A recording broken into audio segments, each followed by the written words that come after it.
Shalom, Babakar Tawab, which means good morning in the Hebrew.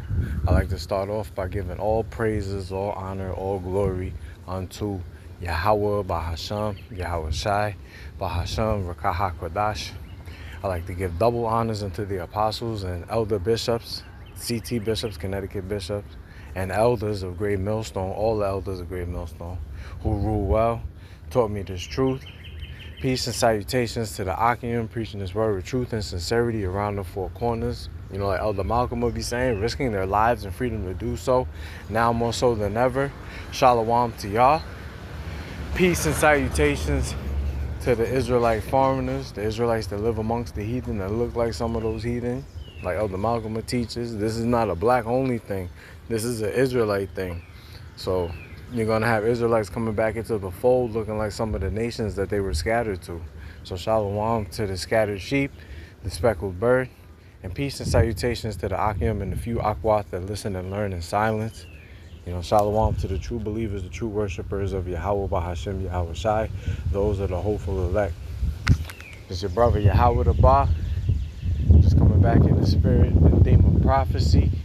And I got an article, you know, a real brief article, a little quick morning lesson before I, go run a couple errands.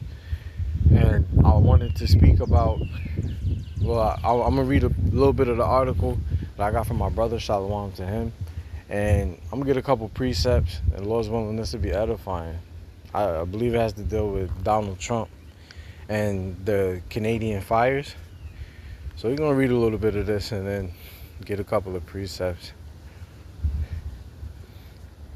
The Lord's willing, I'll be able to come with this. Just proves that it tells you that Proverbs 29:2. When the righteous are in authority, the people rejoice, but when the wicked beareth rule, the people mourn.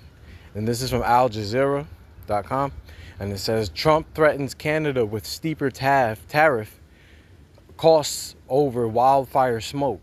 And if you've been paying attention, there's been wildfires in Canada. And this happened, I believe, a couple years ago as well. But it came back, and you see Trump is trying to capitalize off of the judgment of Canada.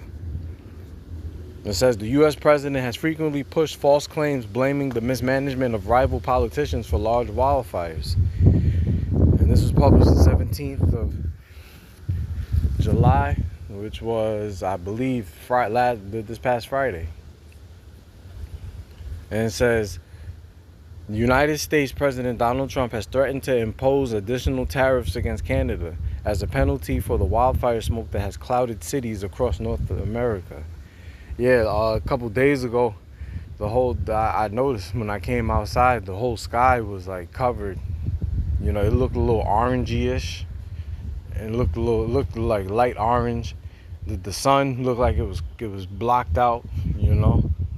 It wasn't as bad as the previous time it happened, when the whole place was orange. That shit was crazy. But it says on Friday, Trump complained about the air quality on social media as officials in Canada continue to battle 896 active blazes across the country. You see? So let me just get a couple of precepts.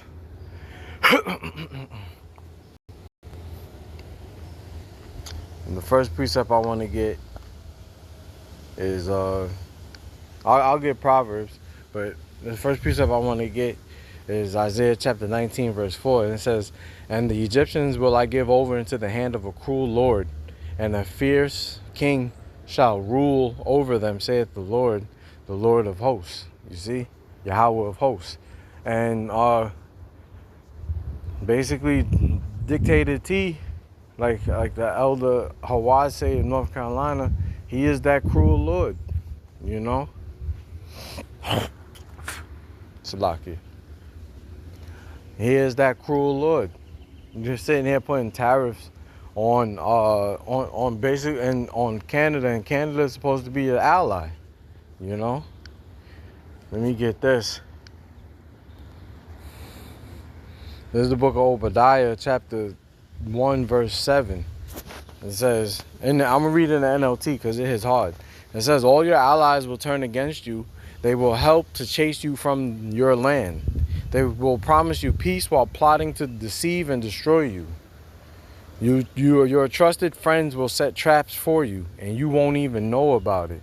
And that's what you're going to see take place. Canada's going to join up with NATO, if they haven't already, and they're going to come against Babylon, aka America. You know, because look what Trump does. Look what Trump does to his so-called allies. You know, this is some high-level witchcraft. Proverbs 29:2. When the righteous are in authority, the people rejoice, but when the wicked beareth rule, the people mourn. You see? And the people are mourning right now. And this is why, because the wicked is bearing rule. Like it tells you in the book of Job, the 9th chapter, that the earth was given into the hands of the wicked. You know? He covered the faces of the judges thereof. If not, where and who is he? So, excuse me. So basically, you know, he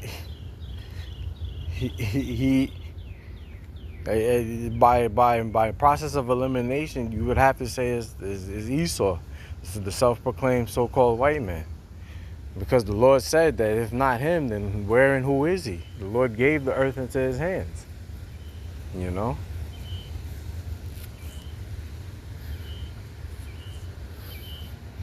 All right, let me get a couple more. Matter of fact, yeah, I definitely got to get this. This is the book of Jeremiah, chapter 13, verse 23. And it reads, can the Ethiopian change his skin, or the leopard his spots? Then may ye also do good that are accustomed to do evil? And the answer to that is no. An Ethiopian can't change his skin. A leopard can't change his spots. You know, the Lord made him that way. So can those do good that are accustomed to do evil? And the answer is hell no. You know, the Lord made Esau, the so-called white man, to do evil. He made him the wicked, the vessel fitted for destruction. The vessel, like it tells you in the scriptures, there's a vessel made unto honor, that's Jacob, and there's a vessel made unto dishonor, and that's Esau. You see? That's why you know, it's a sad thing to see, you know, Israelites, you so-called blacks, Hispanics, and Native Americans that be trying to rehabilitate Esau. You know, like whenever you see mass shootings or church shootings or whatever type of crime that Esau commits, and you have these black judges or these black people giving these Edomites hugs and giving them Bibles, like, yo, they can't be rehabilitated. These niggas is wicked from birth. They're wicked from creation. The Lord created them. You see what I'm saying? So, you know, that just goes besides the point. Let me get, I wanted to get something else. Oh yeah, there you go. Salakia. Tawadi Yahavashim. I remember. It's the book of Ecclesiastes, chapter 7, verse 13, and it reads, consider the work of the Heavenly Father, for who can make that straight which he hath made crooked? Yeah, you see? And that's exactly what it is. But the so-called white man Esau, he was made crooked, bro. There's no righteousness in him. That's why it tells you in the book of Isaiah, the 26th chapter, that though he matter of fact, let me get it. I don't want to misquote it. Right here. It's Isaiah 26:10. It says, let favor be showed to the wicked, yet he will not learn righteousness. Yeah, and this is Esau to the T. You know, favor was shown to the wicked. Why? Because he was given the earth, like it told you in Job, the 9th chapter. It says, yet will he not learn righteousness. In the land of uprightness will he deal unjustly, and will not behold the majesty of the Lord. When you see the Lord in all capital letters, I'll let you know it's talking about the Heavenly Father, the God of Israel. His name is Yahweh, and his son's name is Yahweh Shai. You see? So in the land of uprightness, he's still going to deal unjust, and he's still going to, how do you put it? He's not going to behold the majesty of Yahweh.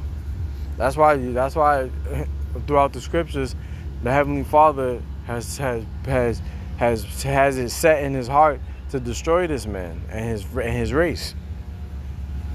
You know?